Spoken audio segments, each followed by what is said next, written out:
कला अकादमी गोवा आयोजित 58व्या राज्यस्तरीय नाट्यस्पर्धा सध्या चांगलीच रंगात आली। आज या स्पर्धेचा तिसरा दिवस आहे आणि आज या स्पर्धेमध्ये द लास्ट सेल हे या नाटकाचं सादरीकरण आहे।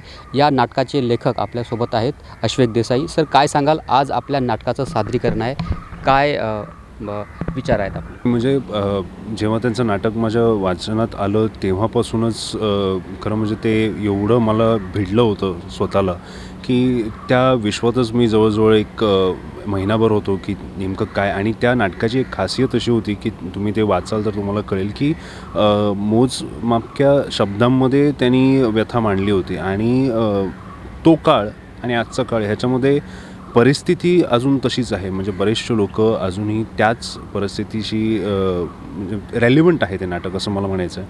आणि ते मराठीत आणताना ऑफकोर्स म्हणजे सगळ्यांची मदत, आमचं डिस्कशन बऱ्यापैकी झालं होतं त्यावर्षी की कसं त्याला मांडायचं, कसा विषय हे करायचा। आणि बऱ्याचशा लोकांनी ह्याला मदत पण केली आहे मला हे अनुवादित करताना। पत्ता नव्हता, अगं मी फिरतीवर होतो, मी नेहमी तुझाच विचार करायचो, माहिती आहे ना तुला? मला माहित आहे, पण विधीला हवं असतं, काहीतरी चांगलं होईल अशी एक आशा। तो कायम असाच असतो। तू घरी आला की तू जास्त हसवी। मी आल्यावर तुझं पत्र आलं की खुश होतो, भविष्याचा विचार करतो, किती फुलतो। जसं जसं तुझं येणं जवळ येतं ना तसा तो अस्वस्थ होतो। तू घरी आला की तो चिडचिड करतो। कदाचित त्याला तुझ्या समोर आपलं मन मोकळं करता येत नाही। का रे तुम्ही दोघं एकमेकांवर एवढे चिडलेले आहात? मी त्याच्यावर चिडत नाहीये भाऊ, पण तो आत पाऊल टाकतो आणि भांडण सुरू होतं। हो, मी बदलायचा प्रयत्न करतोय खरंच। तो माझ्यासाठी जगातला सगळ्यात प्रिय माणूस आहे।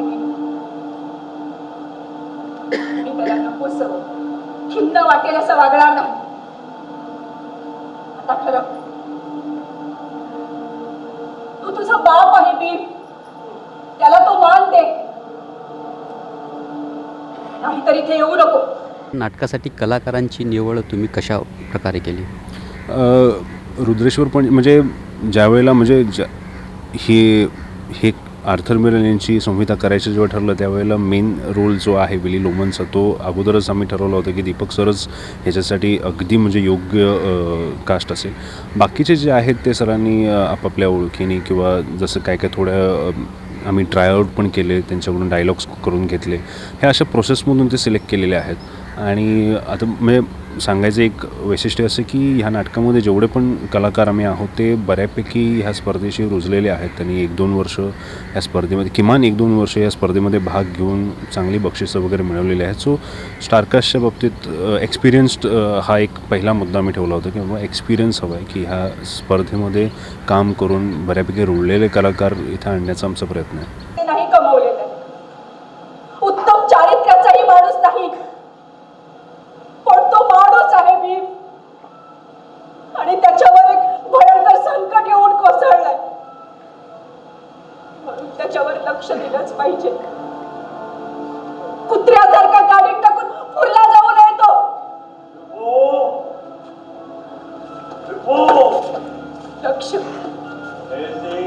लक्ष दिलं पाहिजे अशा माणसाकडे।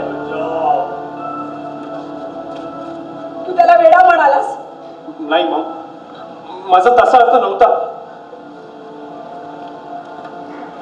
बरेच जण म्हणतात त्याचं संतुलन बिघडलंय, पण त्याचं खरं दुःख कळण्यासाठी फार हुशार असण्याची गरज नाहीये। माणूस ढासळलाय, थकून गेलाय। हो, ते खरं आहे। 34 वर्ष झाली या मार्चला। कंपनीसाठी रानावनात जाऊन नवीन बाजारपेठा उघडल्या त्यांनी, आणि आता म्हातारपणात त्याचा पगार कापून घेतला त्यांनी। पण मला हे माहितच नव्हतं। विचारलं नाहीस कधी? आपले पैसे दुसरीकडून मिळायला लागल्यावर त्याची चिंता सुटली तुझी?